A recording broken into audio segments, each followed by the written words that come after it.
Very good morning friends, my self Vishnukant Tiwari. बहुत बहुत good morning सभी फ्रेंड्स को मेरे। आज हम लोग मिल रहे हैं फिर से पी ब्लॉक एलिमेंट्स को आगे पढ़ने के लिए। हमारा जो टॉपिक चल रहा था लास्ट क्लास में वो था पी ब्लॉक एलिमेंट्स का ग्रुप 16th एलिमेंट्स की पढ़ाई हम कर रहे थे। बच्चों, ग्रुप 16th के एलिमेंट्स के बारे में हम लोगों ने अब तक पढ़ लिया था कि जो डिफरेंट कंपाउंड जो है इनके, जैसे कि हाइड्राइड्स हो गए, ऑक्साइड्स हो गए, ऑक्सी एसिड्स हो गए, इतना पार्ट हमने कवर कर लिया था। अब उसके सामने का जो पार्ट है in which we have to study about the highlights, जो हम इस क्लास में पढ़ेंगे। एंड हाइलाइट्स के बाद जो पोर्शन आएगा वो उसको हमें इस क्लास में कवर करना है। तो शुरुआत करते हैं हाइलाइट्स के बच्चों। हाइलाइट्स उन कंपाउंड को बोलते हैं जब एक खास एलिमेंट रिएक्ट करता है हैलोजन के एटम से। जब कोई एलिमेंट रिएक्ट करता है हैलोजन के एटम से तो वो जो कंपाउंड फॉर्म होगा that compound is called as halides. अगर आपने कंपाउंड एक एलिमेंट लिया कोई भी ग्रुप 16 एलिमेंट का, oxygen, sulphur, selenium, tellurium, polonium, कोई भी एलिमेंट अगर आप लोगे and that element reacts with halogen atom, और हैलोजन किसको बोलते हैं तो फ्लोरीन, क्लोरीन, ब्रोमीन, आयोडीन को। और इसका एक लास्ट एलिमेंट जो है वो है एसिटाइन होता है, जिसको हम हैलोजन पकड़ता नहीं है वैसे, बिकॉज वो इतना रिएक्टिव नहीं होता है। तो ये फ्लोरीन, क्लोरीन, ब्रोमीन, आयोडीन जो है, ये चार एलिमेंट, ये चारों हैलोजन जब किसी एक ग्रुप के एलिमेंट से रिएक्ट करते हैं और जो कंपाउंड फॉर्म होता है उस कंपाउंड को हम नाम देते हैं हैलाइड। अब ग्रुप 16 के एलिमेंट जो हैं ये भी हैलाइड्स फॉर्म करते हैं, ठीक है। तो हैलाइड जब ये फॉर्म करेंगे तो हमें मेजरली इसमें सल्फर, सेलेनियम और टेलरियम, इन तीनों के हैलाइड्स की बात करेंगे। बच्चों, इनके जो हैलाइड्स होंगे they are normally in the format of EF6 बोल लो, या फिर they form normally hexafluorides. They normally form hexafluorides, जिसमें हैलोजन के 6 एटम लगे होते हैं। हेक्सा हैलाइड्स बोल लो या हेक्साफ्लोराइड्स बोल लो,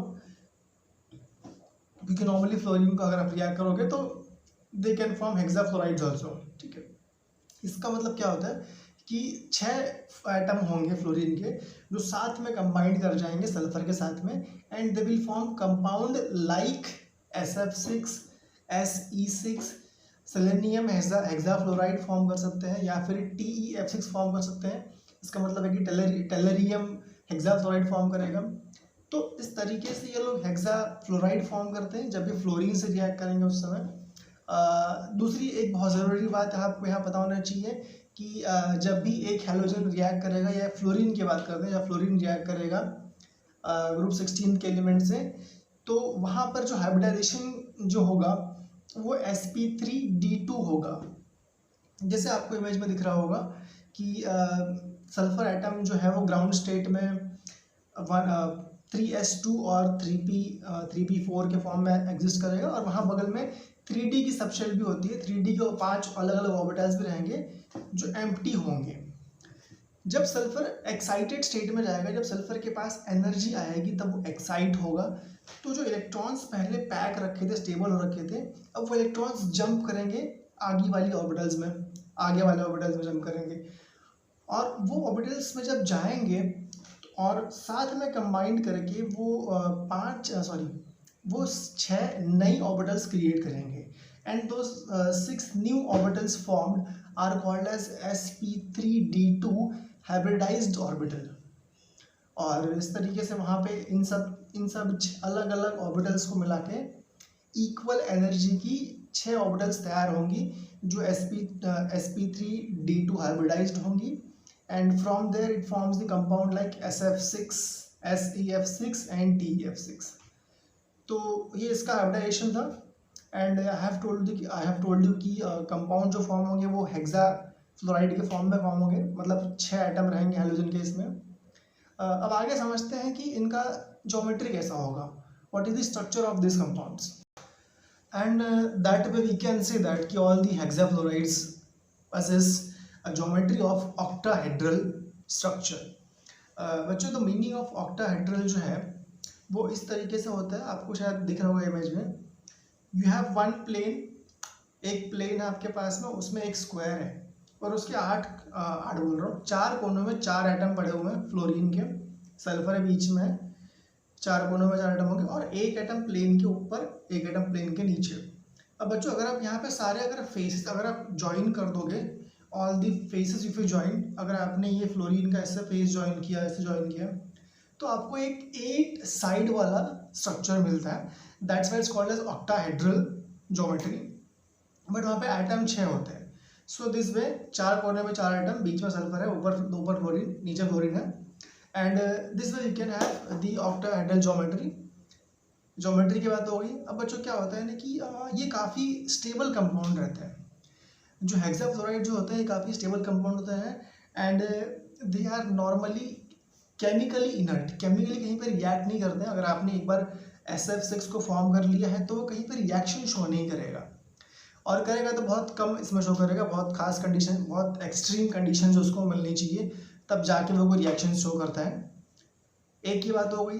अब बच्चों क्या होता है ना कि कलर वाइज अगर आपको पहचानने जाओगे कि इनका फिजिकल अपीयरेंस क्या होता है, तो ये गैसेस जो हैं they are colourless gases, there is no colour, the transparent. अगर आपको एक टेस्ट ट्यूब में दी है गैस, तो टेस्ट ट्यूब में उस गैस को पहचानना इम्पॉसिबल है, you cannot identify that gas. तो कलरलेस गैसेस है एंड और इसमें से SF6 जो है वो काफ़ी स्टेबल है, इट इज़ केमिकली इनर्ट, कहीं पे रिएक्ट नहीं करेगा।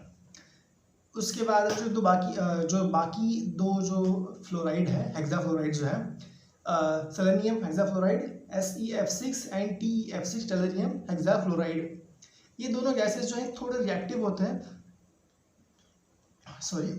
और रिएक्टिविटी जो है वो बढ़ते जाएगी down the group. SF6 highest था, SeF6, TeF6, SF6 बहुत ही स्टेबल, बहुत कम रिएक्टिव।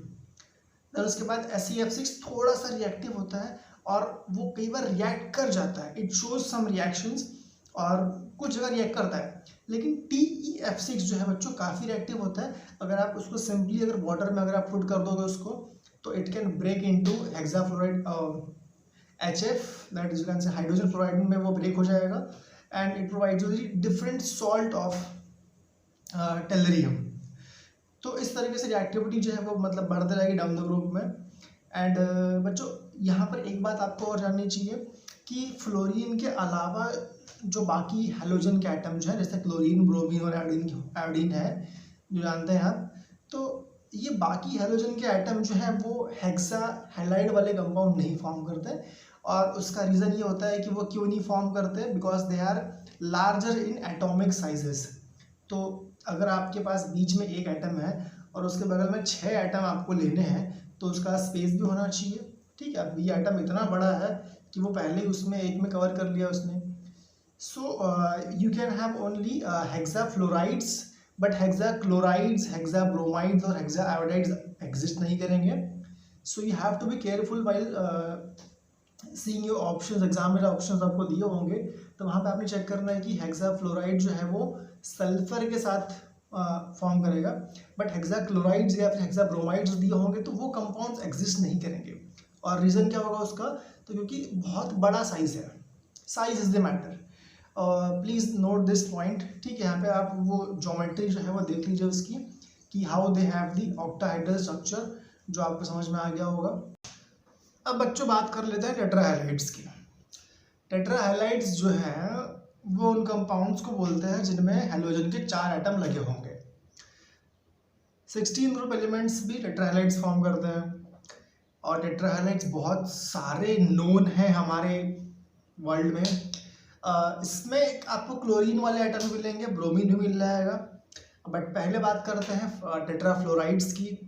तो SF4 और मतलब वही सल्फर और सेलेनियम टेलरियम की बात करेंगे पहले। बच्चों इसमें क्या होता है कि रिएक्टिविटी अब यहाँ पे कम होगी डाउन द ग्रुप। SF4 जो होगा वो एक गैस है, SeF4 जो है वो लिक्विड है, और TeF4 जो है वो एक सॉलिड है। समझ रहे हो क्या होगा, down the group physical state जो है वो हार्ड होते जा रही है, मतलब मॉलिक्यूल्स और नज़दीक में आ रहे हैं। तो व्हेन डाउन द ग्रुप जब जाओगे आप, तो वहाँ पे इंटरमॉलिक्यूलर फोर्सेस जो है वो बढ़ रहे हैं। समझ में आ रहा हो, इसलिए उनकी फिजिकल स्टेट जो है वो गैस, लिक्विड और सॉलिड में कन्वर्ट हो रही है। ओके, अब बच्चों क्या होता है ना कि इसके अलावा जो क्लोरीन और ब्रोमीन के एटम जो है वो भी आपको देखने मिलते हैं यहाँ पे।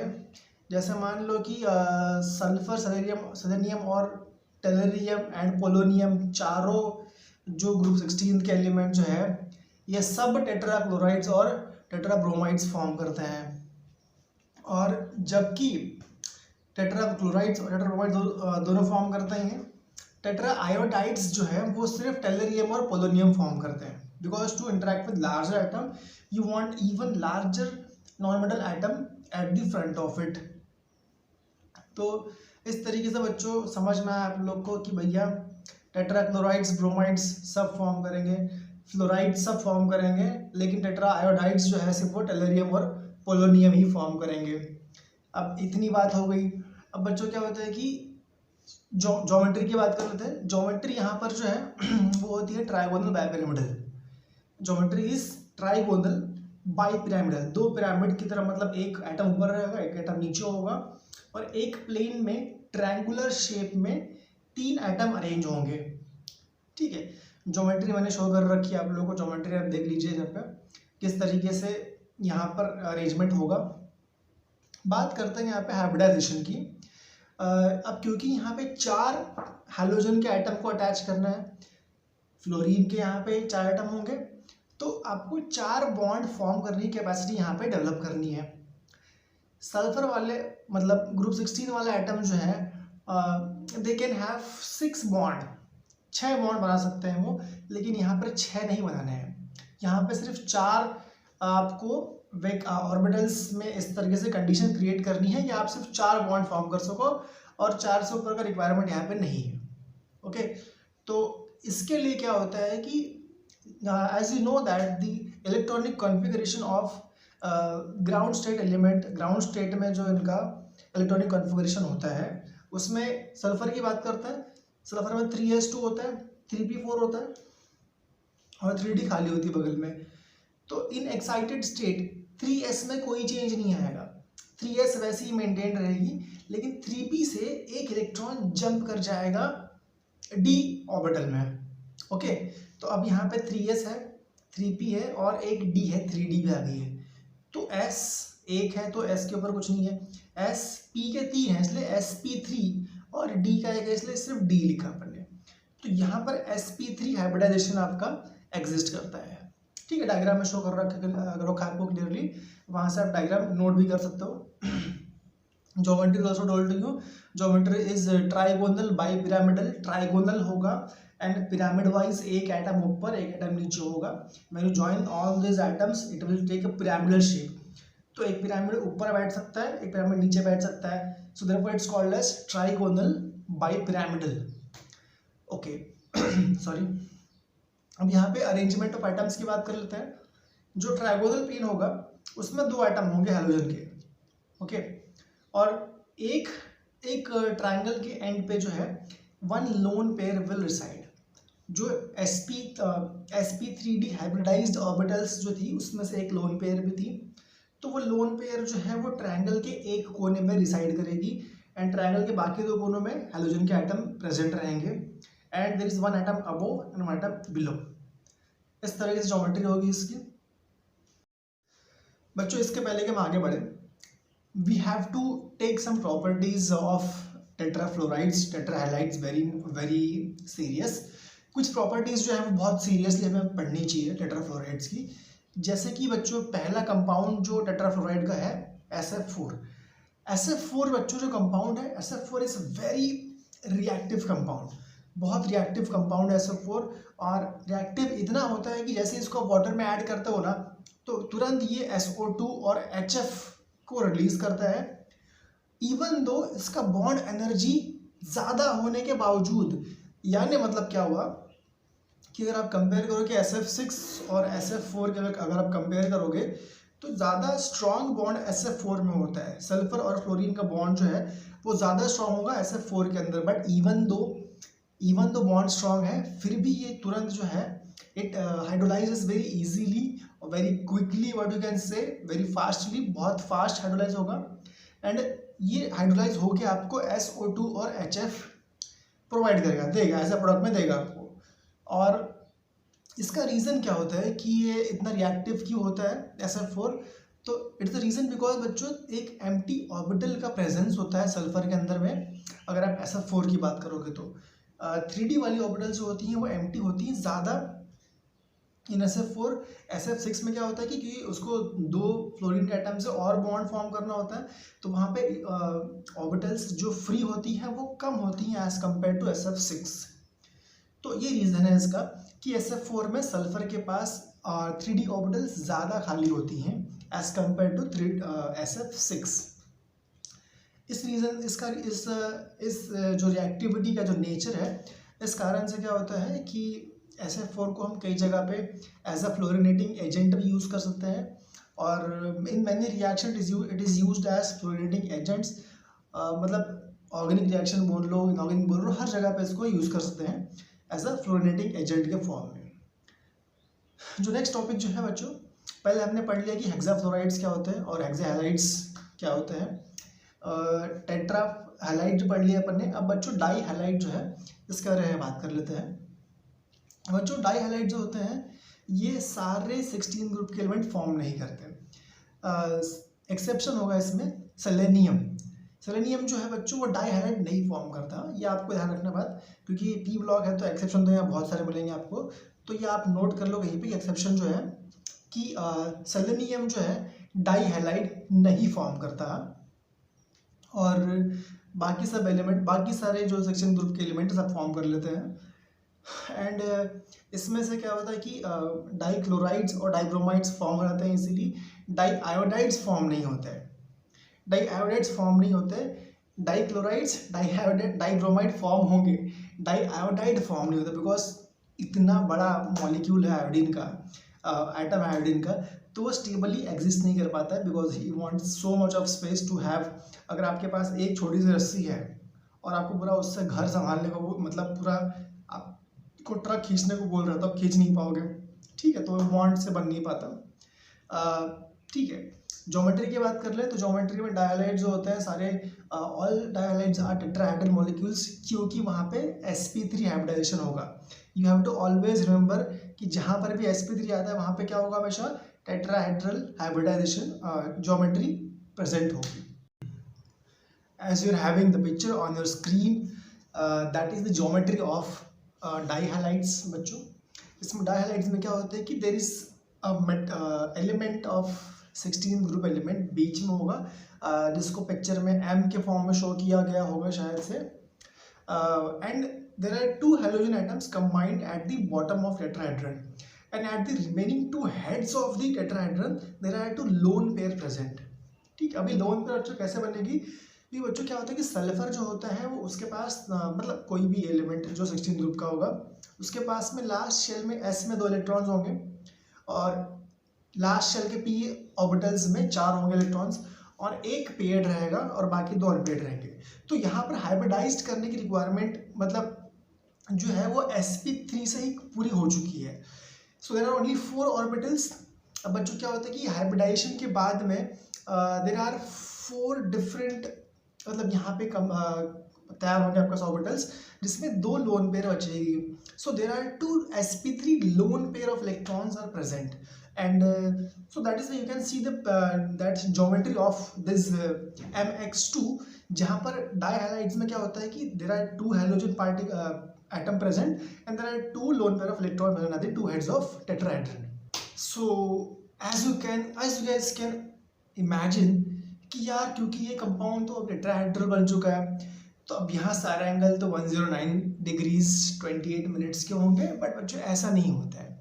Even though the dihalides are tetrahedron, but they are not having the angle between them as the angle is 109.28 degrees नहीं होता है। इसका रीज़न बच्चों क्या होता है, क्योंकि बच्चों जो इलेक्ट्रॉन्स जो वहाँ पड़े हुए हैं, जो लोन पेयर वहाँ पे पड़ी है प्रेजेंट है इलेक्ट्रॉन्स की, दैट लोन पेयर के बीच में रिपल्शन इतने ज़्यादा होते हैं कि बॉन्ड एंगल जो होता है वो 109 से और ज़्यादा कंप्रेस हो जाता है। क्यों, देखो अगर ऐसी 2 लोन पेयर यहाँ पे है, ठीक है, और यहाँ पे एक इलेक्ट्रॉन मतलब बॉन्ड का इलेक्ट्रॉन है, यहाँ बॉन्ड पेयर है, यहाँ पे लोन पेयर है बच्चों। अब बच्चों क्या होता है कि लोन पेयर, जो दो लोन पेयर यहाँ प्रेजेंट थी, इसके बीच में रिपल्शन ज़्यादा होगा तो ये और रिपेल करेगी, दूर जाएगी, और इस कारण बॉन्ड के बीच का जो एंगल होगा, जो बॉन्ड के बीच में एंगल जो होगा वो एंगल दब जाता है, it get compressed and it is lesser than the 109 degrees 28 minutes which is the normal angle of tetrahedron, उससे ज़रा कम होगा ये। ठीक है, तो ये एक बात आपको मुझे बतानी थी। ये एंगल जैसे आप डाउन जाओगे वैसे एंगल और कम होते जाएगा, मतलब रिपल्शन से और कम होते जाएगा, and they like almost 90 degrees से बहुत क्लोज तक पहुंच जाएंगे इसके angle. For example I tell you the value of angle का जो वैल्यू है वो आपसे मैं शेयर करता हूँ। द एंगल ऑफ SCl2 में एंगल होता है वो कुछ 103 डिग्री का होता है, और OF2 में बच्चों OF2 लिखते हैं, ठीक है। OF2 जो है उसको, उसके अंदर में जो एंगल होता है वो होता है कुछ 101.5 डिग्रीज का होता है, and the angle between TeBr2 tellurium dibromide के बीच में एंगल जो है वो 98 डिग्रीज का होता है।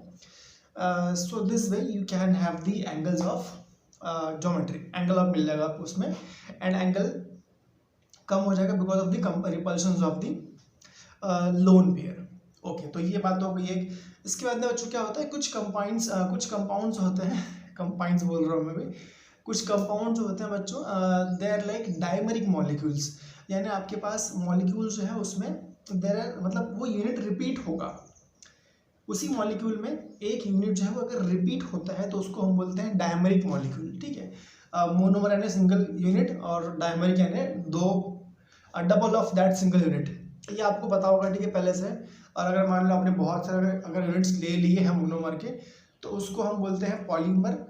तो खैर ये कॉन्सेप्ट थी। तो क्या होता है कि डायमरिक हैलाइड्स भी एग्जिस्ट करते हैं। डायमरिक हैलाइड्स जो होते हैं ऑल दोज आर मोनोहैलाइड्स। जैसे मान लो फॉर एग्जांपल S2F2 हो गया, S2Cl2 हो गया, S2Br2 हो गया, सॉरी। तो ये कुछ डायमरिक मोनोहैलाइड्स जो है they are known in nature, ये इनको अब तक हम एक्सपेरिमेंटली खोज पाए हैं। And very interesting thing is there कि डायमरिक मोनोहैलाइड्स का स्ट्रक्चर जो होता है वो H2O2 से बहुत मैच करता है, ठीक है। तो ये बहुत मैच करेगा H2O2 से। तो बच्चों ये थी हैलाइड्स की बातें। अब नेक्स्ट हम आगे पढ़ने आ रहे हैं ऑक्सी हैलाइड्स। हैलाइड्स का टॉपिक खत्म हो चुका है। प्रॉपर्टी के नोट्स निकाल लो इसके, and I will take test of this on, मैं नेक्स्ट चैप्टर खत्म होने के बाद इस पर कुछ क्वेश्चन आप लोगों को दूंगा वर्कशीट के लिए। वो क्वेश्चन, ठीक है, आपने सॉल्व करने हैं। एंड बी वेरी केयरफुल कि अभी जो लेक्चर हो रहे होंगे उसका बहुत ध्यान से अटेंड कीजिए, बहुत ध्यान से इसके वीडियो को आप नोट्स निकालिए, बहुत काम में आएंगे। Okay, let's go for the next topic is oxy halides. Oxy halides होते हैं।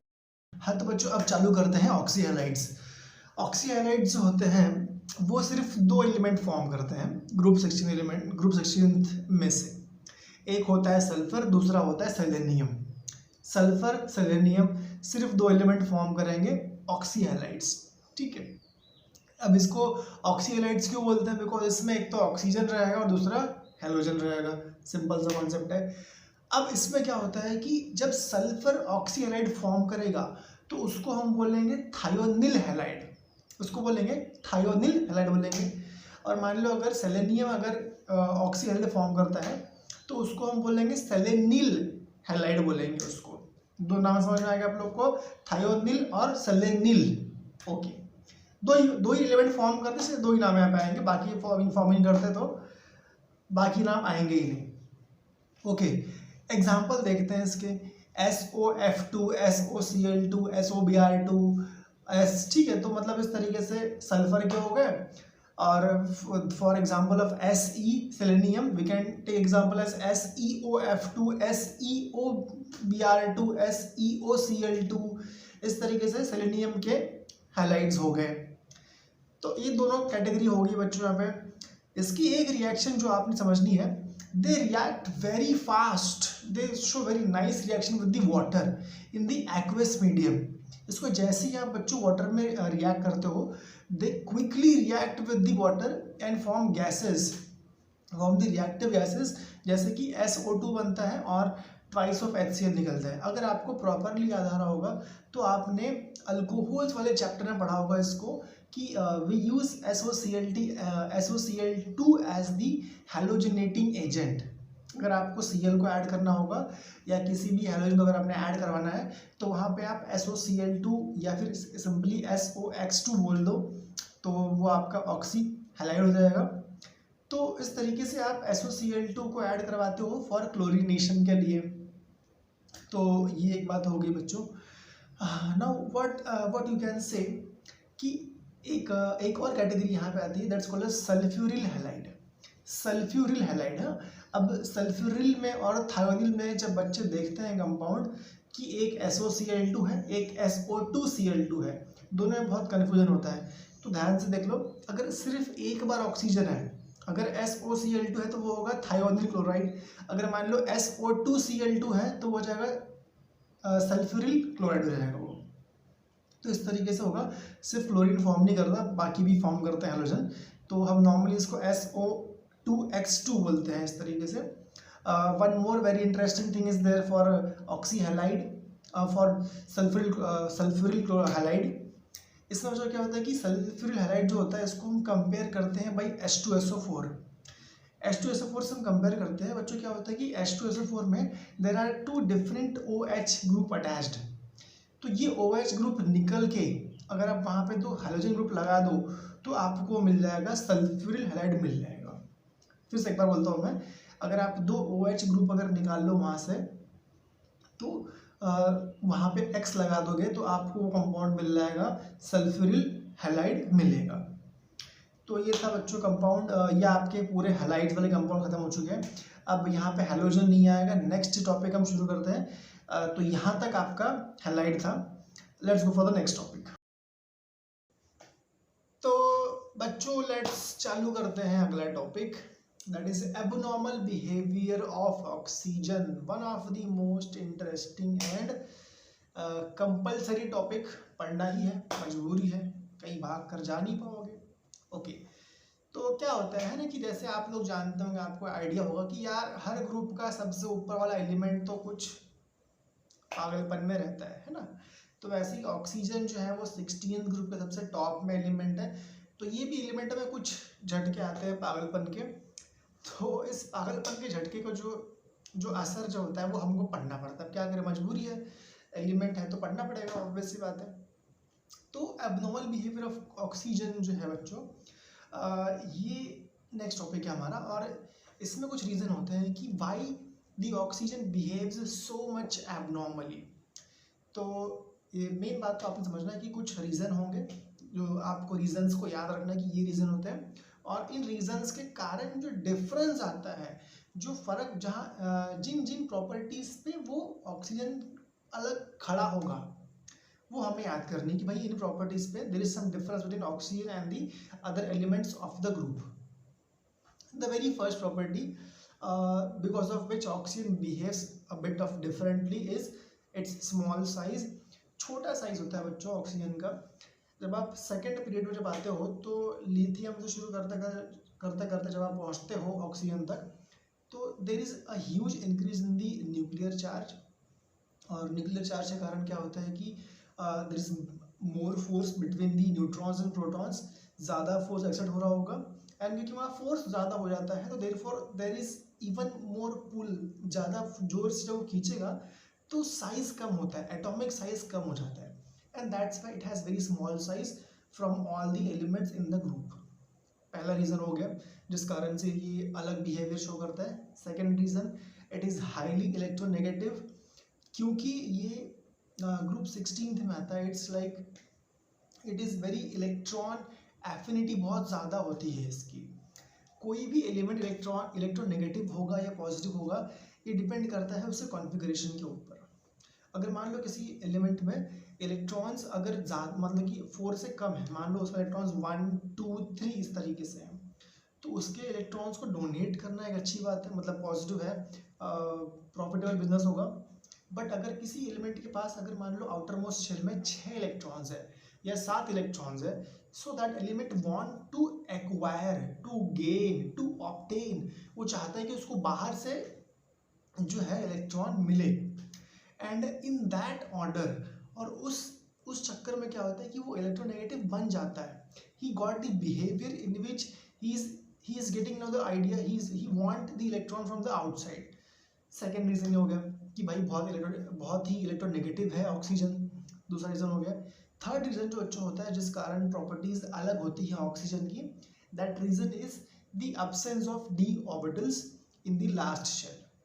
आखिरी शेल में डी ऑर्बिटल्स का ना होना जो है ये प्रॉपर्टीज में डिफरेंस का रीजन है ऑक्सीजन के लिए. क्योंकि फर्स्ट शेल सेकेंड शेल में there is no D orbital. D orbitals चालू ही थर्ड शेल के बाद से होती हैं.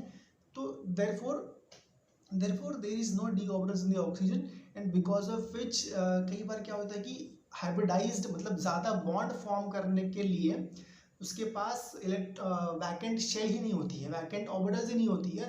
So that's why it can form the more than 2 bonds. तो वो और ज़्यादा बॉन्ड्स फॉर्म नहीं कर पाता है. इट कैन नॉट ऑब्टेन और ज़्यादा एक्वायर नहीं कर सकता वो 2 से ऊपर के इलेक्ट्रॉन्स.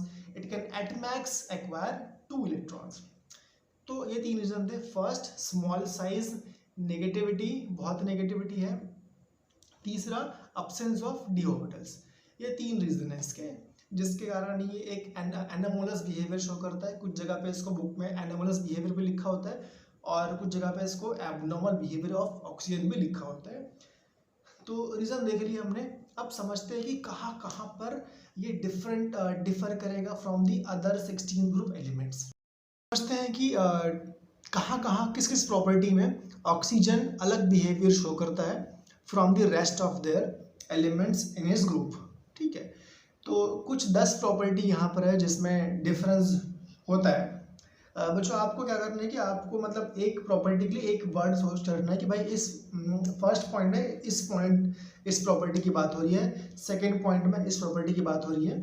सो बिकॉज पॉइंट बहुत लंबा खींचेगा, लेकिन आपको एग्जाम में सिंपली याद आने के लिए आपको एक सिंपल एक कुछ कीवर्ड अलॉट करना है कि भाई फर्स्ट पॉइंट जो है, फर्स्ट डिफरेंस जो है वो इस पॉइंट की बात करता है. मतलब द थीम आइडिया, उस पॉइंट का थीम जो होगा वो आपको नोट करना होगा. Let's start the differences. ठीक है, the very first difference is in the physical state. अगर आप एक बार में देख लो तो आप बोल सकते हो कि हाँ भैया ऑक्सीजन जो है उसमें डिफरेंस ऑफ स्टेट होता है. ऑक्सीजन बच्चों जो है वो अकेला एक गैस एलिमेंट है पूरे 16 ग्रुप में. बाकी सारे एलिमेंट जो हैं वो सॉलिड्स होते हैं. फर्स्ट पॉइंट हो गया. तो ये फिजिकल स्टेट की बात करें. ठीक है, तो फर्स्ट पॉइंट नोट कर लो, फिजिकल स्टेट डैश कि oxygen is gas while others are solids. बाकी सॉलिड्स होते हैं. सेकेंड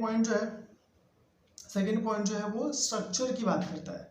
सेकेंड पॉइंट बोलता है कि यार ऑक्सीजन जो है वो अकेला ऐसा एटम पूरे ग्रुप में है जो डाई एटॉमिक फॉर्म में एग्जिस्ट करता है, जिसके पास सिर्फ 2 एटम होते हैं.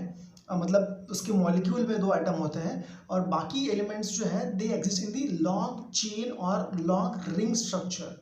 जैसे फॉर एग्जांपल सल्फर वाले केस में और इन case of selenium also they have 8 membered ring. They have Se8 puckered ring structure. तो वहाँ पर एक पकर्ड रिंग स्ट्रक्चर होता है जहाँ पर 8 एटम प्रेजेंट होते हैं इन एवरी मॉलिक्यूल. दूसरा इस डिफरेंस हो गया जिसमें स्ट्रक्चर की बात कर रहा था वो. थर्ड जो डिफरेंस है बच्चों वो ये होता है कि in the nature of metallic nature. मतलब ऑक्सीजन जो है, ऑक्सीजन अकेला ऐसा एलिमेंट है which is highly non metallic. या फिर ऐसा बोल लो कि इस तीसरे पॉइंट में there is a theme word of electronegativity. तो सबसे नेगेटिव वाला जो एलिमेंट है वो ऑक्सीजन है इस पॉइंट में.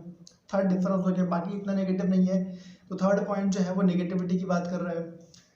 हाँ बच्चों, फोर्थ पॉइंट जो होता है, फोर्थ पॉइंट जो है वो ऑक्सीडेशन स्टेट की बात करता है कि in case of oxygen O2 minus मतलब 2 माइनस की स्टेट जो है वो ऑक्सीजन उसमें एग्जिस्ट करता है. And normally in all the compounds, जितने भी कंपाउंड्स ऑक्सीजन फॉर्म करेगा उन सारे कंपाउंड के अंदर में oxygen normally ionic behaviour show करता है, आयंस के फॉर्म में बाहर निकलेगा. And that ion is O2 minus ion, जो बाकी इसमें कॉमन नहीं होता है. जो बाकी एलिमेंट के अंदर में it is something difference. S4 +4 होगा, +6 होगा, +2 होगा, इस तरीके से होगा. बट -2 नहीं होता है। तो -2 जो है वो नॉर्मली ये एक बेसिक प्रॉपर्टी है ऑक्सीजन की, जो बाकी इसमें शो नहीं होती। तो फोर्थ प्रॉपर्टी बात करती है ऑक्सीडेशन नंबर की। फिफ्थ प्रॉपर्टी जो है बच्चों वो बात करती है कि oxygen is unable to form +4 and +6 oxidation state. तो फिफ्थ पॉइंट भी जो है वो ऑक्सीडेशन स्टेट के बारे में ही बात कर रहा है, लेकिन फिफ्थ पॉइंट जो है वो ये बात करता है कि ऑक्सीजन जो है वो +4 की ऑक्सीजन स्टेट एग्जिस्ट नहीं कर सकता। क्यों? क्योंकि उसके पास में there is no chance of giving 4 electrons. And बाकी एलिमेंट्स में ये +4 और +6 जो है वो शो करते हैं properties. So that is the one thing, वो एक बात हो गई फिफ्थ पॉइंट की। सिक्स्थ वाला पॉइंट नंबर 6, बच्चों अगर आप सारे ग्रुप के मॉलिक्यूल्स की बात करो, अगर आप सारे मॉलिक्यूल्स की बात करो तो O2 का जो मॉलिक्यूल है वो सबसे ज़्यादा स्टेबल है। सबसे ज़्यादा बॉन्ड एनर्जी जो है वो O2 के मॉलिक्यूल में होती है, and that bond energy is something 469 kilo joules, और in terms of kilo calorie it's 117 kilo calorie. Think so, शायद नोट्स में 117 दिया होगा, but in terms of kilo joule it is 469 kilo joules और 468 समवॉट लाइक दैट। तो इस तरीके से एनर्जी इज़ वेरी हाई, मतलब बॉन्ड तोड़ने की बहुत एनर्जी चाहिए। तो क्या होता है कि अगर आपको O2 को रिएक्ट करवाना है तो you have to create some different conditions, और वहीं पर बाकी मॉलिक्यूल्स जो होते हैं सल्फर वगैरह के, they can react at some different conditions also, मतलब जो कंडीशंस अगर उतनी एक्सट्रीम नहीं है तो भी बाकी एलिमेंट रिएक्ट कर जाते हैं। सेवंथ पॉइंट जो है बच्चों वो बात करता है हाइड्रोजन बॉन्डिंग की बात की। जो सारे 16 ग्रुप के एलिमेंट्स जो है इनके हाइड्राइड्स जो फॉर्म करते हैं उसमें अकेला ऑक्सीजन है ऐसा एलिमेंट है जिसके हाइड्राइड में हाइड्रोजन बॉन्डिंग पॉसिबल है। ये सेवंथ पॉइंट ऐसे बात करता है। तो एट्थ पॉइंट जो है, एट्थ पॉइंट ये बोलता है बच्चों कि ऑक्सीजन जो है वो ऐसा एक एलिमेंट मिला है 16 ग्रुप में जो पैरामैग्नेटिक होता है in nature. It weekly attracts by the magnet को हल्का सा ये पुल करता है अपने तरफ में, और ये एक्सप्लेन कर रखा है एंटी बॉन्डिंग और बॉन्डिंग वाली थ्योरी ने, that is called as molecular orbital theory, that explains that कि ऑक्सीजन के अंदर में there are 2 unpaired electron present, and because of which it can act as a paramagnetic element, paramagnetic molecule. तो ये आपका 8th point हो गया। 9th point बच्चों जो है वो ये डिफरेंस है, वैसे डिफरेंस तो खास मतलब इसमें कोई रीज़न नहीं है, मतलब इसमें वो 3 में से रीज़न नहीं है एक्चुअली, बट ये नेचर ने दिया है इसको। अगर आप ये पढ़ने का तो इसकी बहुत लंबी कहानी है, बट ऑक्सीजन जो है ये अर्थ में मिलने वाला सबसे ज़्यादा एबंडेंट एलिमेंट है। इन दी अर्थ क्रस्ट की बात कर रहा हूँ, ठीक है, not in the atmosphere, earth crust की बात कर रहा हूँ मैं। Okay, now the 10th and last difference जो है इसमें वही होता है कि कुछ जो एलिमेंट्स हैं metals like the copper, silver, mercury और एटसेट्रा, ये एलिमेंट्स होते हैं बच्चों, they can not react with oxygen with that much affinity. तो ये एलिमेंट स्टेबल एलिमेंट जो होते हैं इनको हम स्टेबल एलिमेंट बोलते हैं, कॉपर, सिल्वर, मर्क्यूरी को। ये एलिमेंट जो होते हैं they react slowly with oxygen than with sulphur. तो सल्फर से जितना फास्ट ये रिएक्ट करते हैं उतना फास्ट ये ऑक्सीजन से रिएक्ट नहीं करते हैं, एक डिफरेंस वो होता है। और इसका जो रीज़न जो है वो ये दिया जाता है कि इनकी पोलराइजिंग पावर बच्चों वो जो होती है वो इनको सल्फाइड बॉन्ड फॉर्म करने को रेडी करती है other than the oxide bond. तो ये 10वां डिफरेंस था इनका। So this complete the difference of oxygen with the other elements of the group. तो इन पॉइंट्स पे ऑक्सीजन जो है डिफरेंट था। एक बार सारे पॉइंट की रिवाइज करता हूँ मैं। देखो बच्चों, फर्स्ट पॉइंट क्या बोल रहा था भैया कि फिजिकल स्टेट की बात कर रहा था। सेकेंड पॉइंट क्या बोलता है कि एक एटॉमिक मॉलिक्यूल था, व्हाट यू कैन से द स्ट्रक्चर ऑफ मॉलिक्यूल की बात कर रहा था। थर्ड पॉइंट क्या बोलता है कि बहुत निगेटिव है ये। देन फोर्थ क्या बोलता है कि आयोनिक कंपाउंड फॉर्म करता है ऑक्सीजन। फिफ्थ क्या बोल रहा था कि ये -2 की स्टेट में कॉमनली मिलता है। फिफ्थ पॉइंट क्या बोल रहा था, मतलब थर्ड फोर्थ में शायद कंफ्यूज कर रहा हूँ मैं, बट फोर्थ शायद बोल रहा था कि -2 में मिलता है। फिफ्थ बोलता है कि +4 और +6 फॉर्म नहीं कर सकता। सिक्स्थ पॉइंट ये बताता है कि आपको कि काफ़ी स्टेबल होता है oxygen molecule, it requires a lot of energy to break oxygen molecule. Sixth point था वो। सेवंथ पॉइंट बच्चों बोलता है कि it forms hydrides of oxygen show hydrogen bonding. तो H2O में हाइड्रोजन बॉन्डिंग होता है और उस कारण से उसके हाइड्राइड का मेल्टिंग और बॉइलिंग पॉइंट ज़्यादा होता है। ओके तो ये था सेवन्थ पॉइंट। एट्थ पॉइंट बच्चों बोलता है कि it is paramagnetic in nature, it's somewhat attracts the magnet, थोड़ा सा अट्रैक्ट करता है मैग्नेट को, और जो कि एक्सप्लेन किया है भाई मॉलिकुलर ऑर्बिटल थ्योरी ने एक्सप्लेन किया इसको। नाइन्थ पॉइंट बोलता है कि बहुत एबंडेंट है क्रिस्ट अर्थ क्रस्ट में, नाइन्थ वो डिफरेंस है। और 10th डिफरेंस ये बोलता है कि कॉपर सिल्वर और मर्क्यूरी जो है they do not react with oxygen that much as compare to sulphur. Okay guys, so let's start the next chart. जो अगला चार्ट हमको पढ़ना है बच्चों, this chart is very important guys, ठीक है। This chart shows the difference between oxygen and sulphur properties, दोनों की प्रॉपर्टीज में डिफरेंस शो करता है। बच्चों ये चार्ट बहुत इंपॉर्टेंट है इस तरीके से ये समझने के लिए कि किस तरीके से दो एलिमेंट जो है वो डिफर हो सकते हैं जो सेम ग्रुप में है तो भी, even though they are present in same group, they differ very much from each other. तो बच्चों आपको 8 पॉइंट दे रखे हैं, चार्ट आपकी स्क्रीन पर शो रहा होगा, इसमें 8 पॉइंट दिए हुए सेपरेशन के, डिफरेंशिएशन के। द वेरी फर्स्ट पॉइंट, ठीक है, अपन पॉइंट वाइज जाएंगे। The very first point is electronic configuration, ठीक है। बच्चों you have to think in that way also, ठीक है, आपको शायद सोचने का एक नया एंगल देगा। बट गाइस पता है क्या होता है, जब आपकी एटॉमिक शेल्स जिस तरीके से कंप्लीट होती रहती है ना, वो भी काफ़ी डिपेंड करता है प्रॉपर्टीज, वो भी काफ़ी आपकी प्रॉपर्टीज पे असर डालता है। In case of oxygen you have only 2 electrons in the penultimate shell. Penultimate shell से मतलब होता है मेरा कि सेकेंड लास्ट शेल में, लास्ट शेल में 6 इलेक्ट्रॉन्स है, पेनल्टीमेट शेल में से 2 इलेक्ट्रॉन्स है। But in case of sulphur you have 8 electrons in the penultimate shell, वहाँ पे आपके पास में 8 इलेक्ट्रॉन्स है सेकेंड लास्ट शेल में।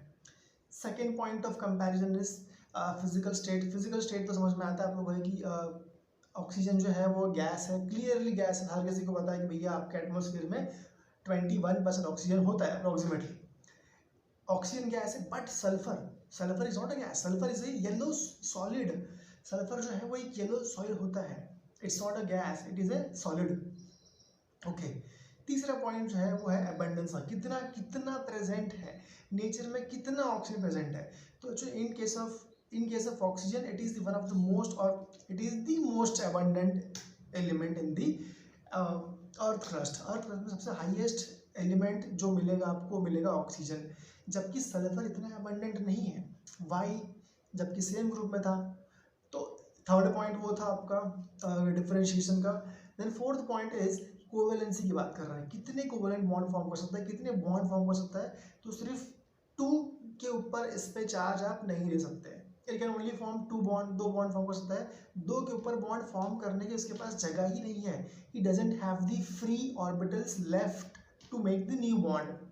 लेकिन sulphur can form the more bond, sulphur 6 bond तक फॉर्म कर सकता है। So maximum covalence is 2 and for sulphur maximum covalence is 6, it can form 6 bonds. Fifth point बच्चों बोलता है कि action of nitric acid. Nitric acid is a very good oxidising agent. और वो अच्छा मुझे देखो क्या होता है ना कि नाइट्रिक एसिड जो होता है उसका एक मेजर रोल आप लोग जान लो क्या होता है। जहाँ भी आप नाइट्रिक एसिड यूज करते हो उस एलिमेंट को इलेक्ट्रॉन लूज करना पड़ता है, इलेक्ट्रॉन छीन लेता है नाइट्रिक एसिड।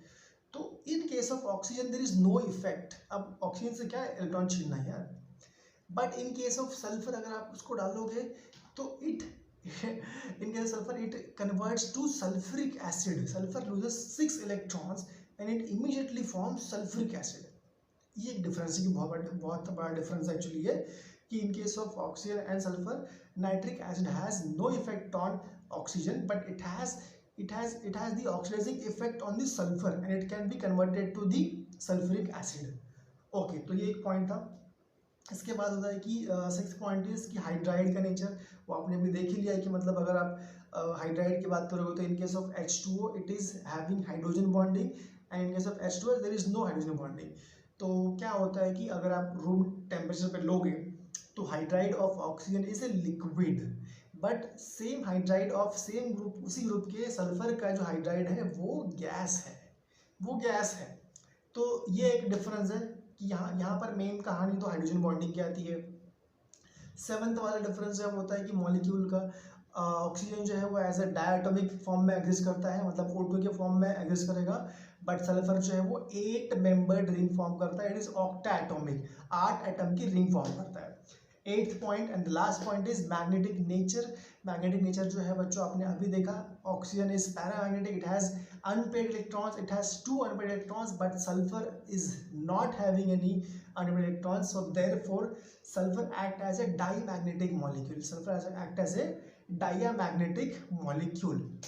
तो बच्चों ये 8 पॉइंट थे कंपैरिजन के। इसी के साथ मैं आज का वीडियो में ख़त्म करता हूँ यहाँ पे। प्लीज़ गाइज एक रिक्वेस्ट था आप लोगों से कि वीडियो जो है वो आप कंप्लीट देखते जाओ। कई बार मुझे नोटिफिकेशन मिल रहा है कि वीडियोस जो है बच्चे मतलब पूरा लेंथ तक देखते नहीं है, बीच में छोड़ के जा रहे हैं।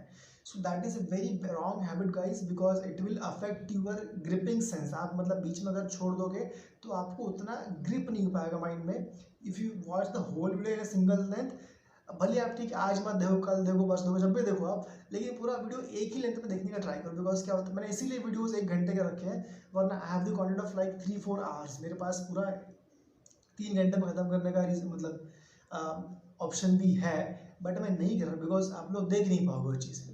तो 1 घंटे का वीडियो बनता है मुश्किल से, उसको आप पूरा एंड तक देखते जाओ। मतलब मैं कोई ऐड नहीं कर रहा है, ठीक है, और वैसी बात है, मैं सिर्फ पढ़ाई के वीडियोस निकालता हूँ तो आपको देखने भी चाहिए। कोई मेरी पिक्चर तो है नहीं वैसे कि मैं यहाँ पे 6 पैक्स दिखा रहा हूँ, शॉट मार रहा हूँ बंदूक से यहाँ पे, ठीक है। तो प्लीज़ पूरा देखिए video, and I want you guys to please ask the questions, do not hesitate asking question, because मुझे कोई शर्म नहीं, because I am just going new on YouTube. तो शायद से कुछ मिल सकता है कि यार गलती वलती हो रही होगी, कोई नहीं यार, होता है, हर किसी का होता है। ओके गाइस, ठीक है, मज़े करो, let's have the great day. मिलते हैं नेक्स्ट वीडियो में। Thank you so much, bye.